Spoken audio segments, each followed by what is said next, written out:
सांस्कृतिक आदान प्रदान भितर भारत और स्वीडेन मध्य एक बड़ कूटनैतिक सफलता मिली। उभय देश निजर संपर्क को रणनीतिक संपर्क व स्ट्राटेजिक पार्टनरशिप पर्याय को नहीं जितेबाला कि आवश्यकता पड़ो परस्पर को साहाय्य सहयोग करेंगे। यार अधीन में आसंता 5 वर्ष अर्थात 2026 ରୁ 2030 जाए एक जॉइंट एक्शन प्लान लागू करा जायछि।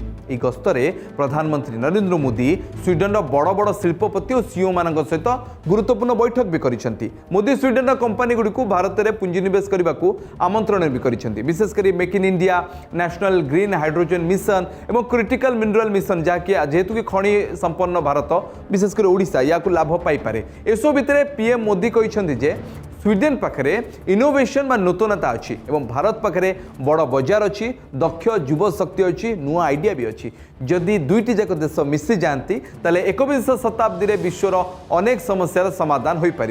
या चलित वर्ष जनवरी स्वाक्षरित होता भारत यूरोपीय यूनियन मुक्त व्यापार चुक्ति एफटीए को मोदी प्रशंसा करने सह निवेशकों एक सुवर्ण सुजोग बोली कहते। अधिका निवेश आसिले विश्व अर्थनीति को ये संभाल, भारतीय अर्थनीति भी सुधुरी और जो बेरोजगारी प्रसंग नहीं बारंबार समालोचना शिकार हुए बीजेपी ता भी सुधरी पारे।